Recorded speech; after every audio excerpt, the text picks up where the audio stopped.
What is up, guys? It's the Sound Alchemist, and I'm here with Gershwan. And today we're back to answer your questions in another episode of For the Greater WAAAGH. This is a video series where we answer the questions left by you, the viewer. If you have a question for us, comment down below. Put a question in front of your question because we get those questions first.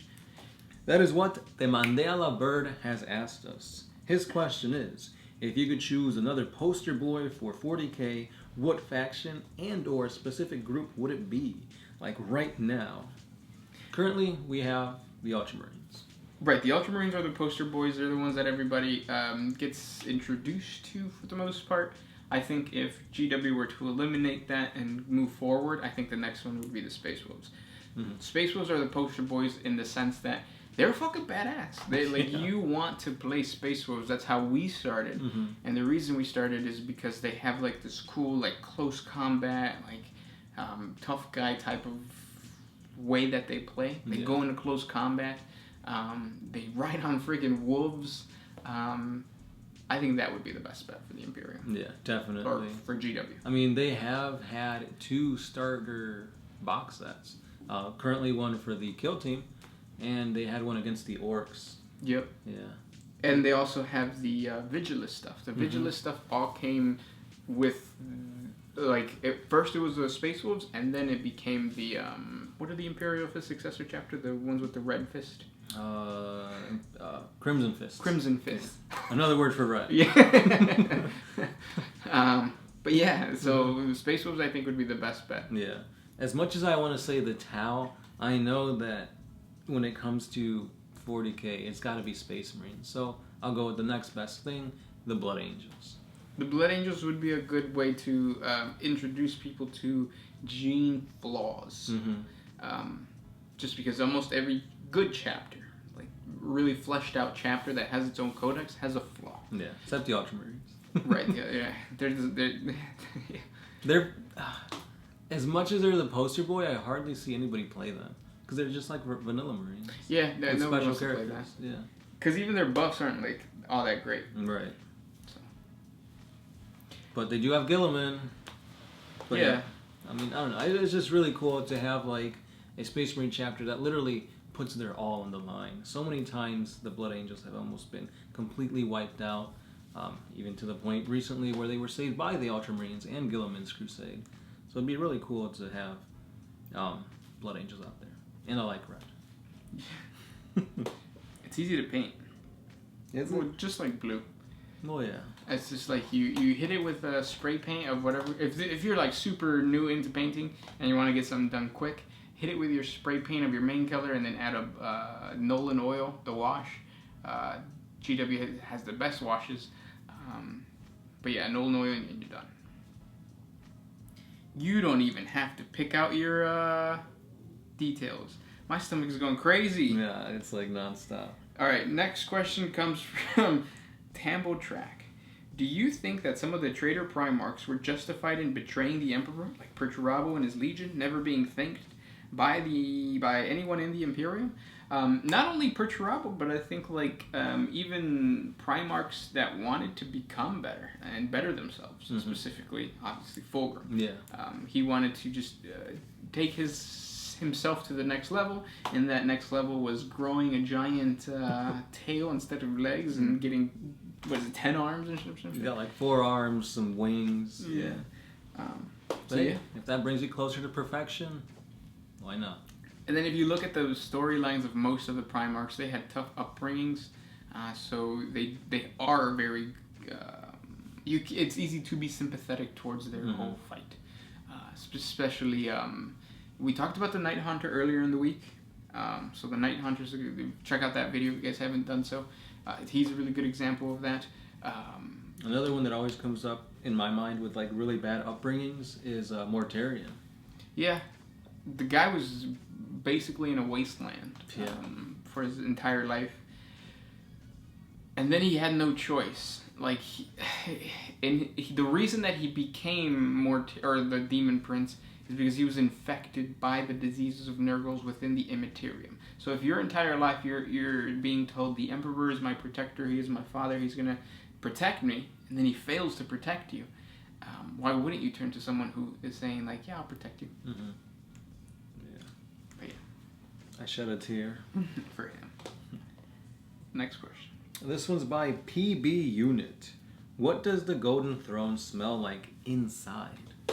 When I think of the Golden Throne having a decomposing god sitting on there, it probably smells like arroz con pollo, papi. Yes. That's rice and chicken. Yes, like rice and Daddy. chicken.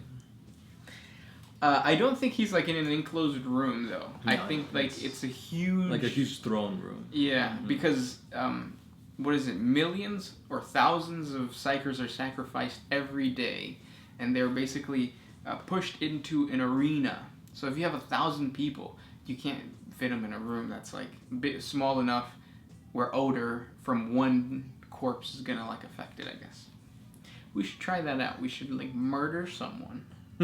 Put them in a stadium and see if they smell. I mean, obviously you'll smell it if you get close to it.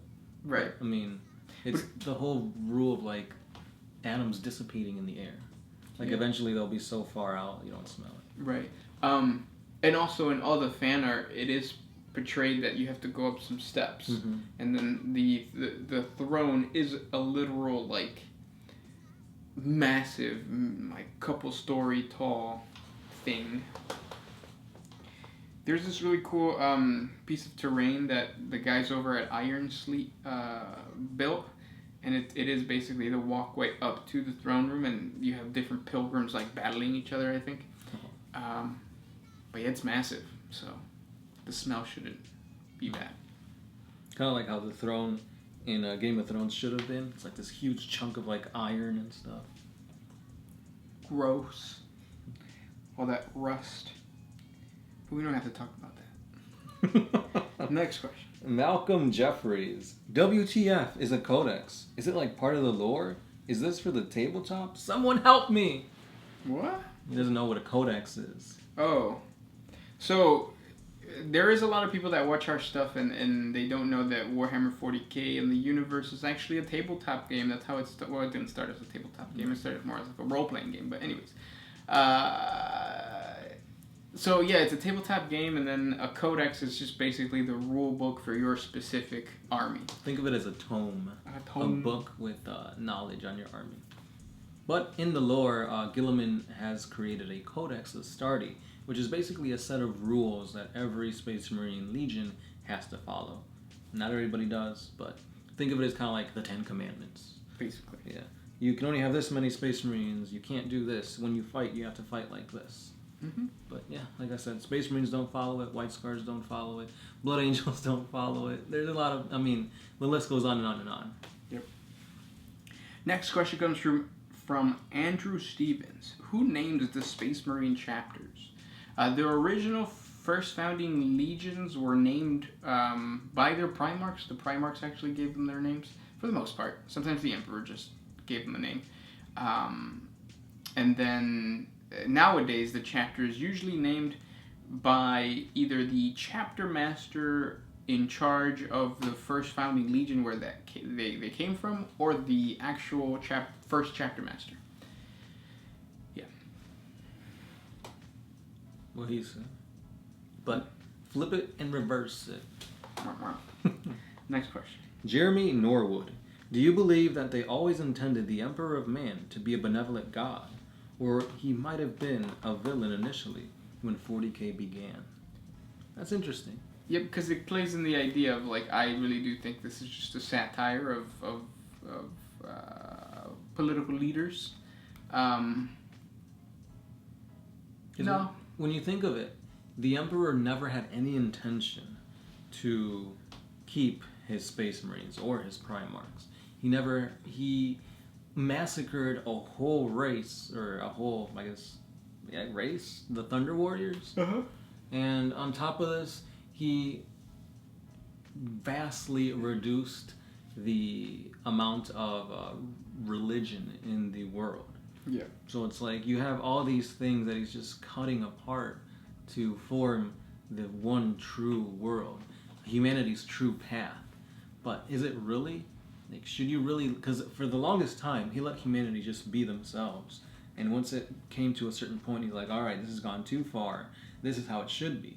So he's imposing his own rule on how humanity was progressing, evolving. So yeah, I guess you could give the argument that yeah, he could have been a villain, but why would you want a villain leading, in a sense, yourself, humans? Yeah. So that's why they kind of maybe that's why GW spinned it around and made him a god, because obviously the gods we praise are benevolent and all-knowing and all good. Why would we praise an evil god? Right. Because then that's kind of imposing your own beliefs, where if you believe in an evil god, then that would make you yourself evil. So by making the Imperium a god, so obviously he's a good god, because then you have the Chaos gods making humanity as a whole the good guys. So yeah, I could see your argument. It's pretty cool. But yeah, I could easily see him being a villain, so to speak.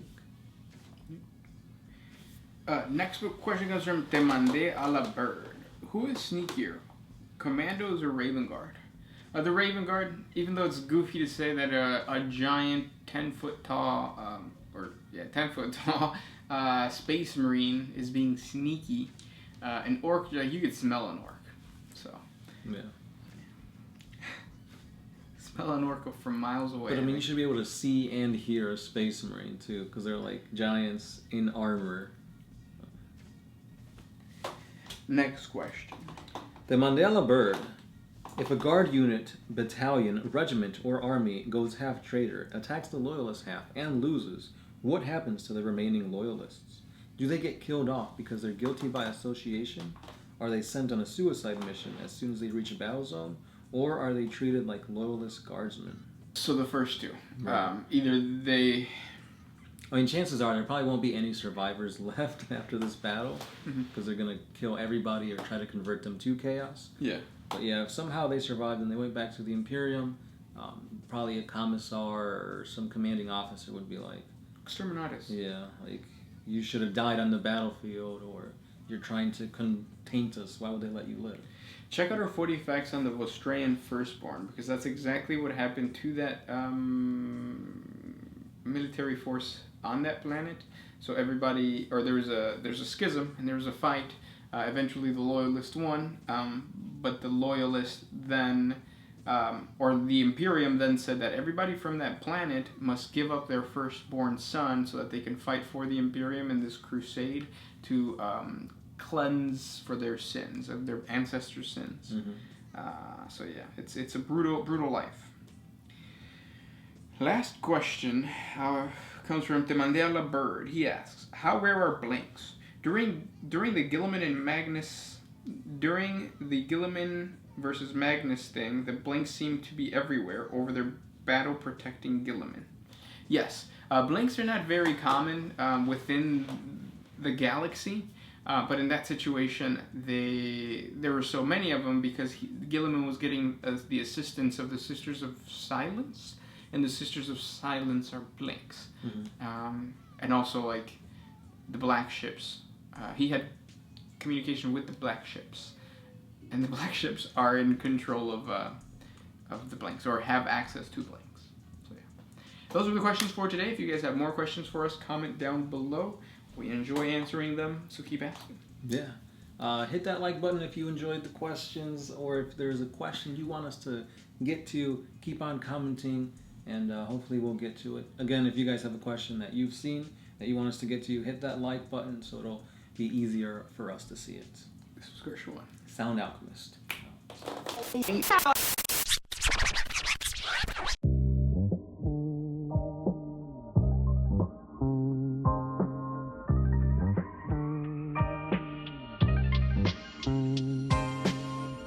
Oh, I used to put my freedom first in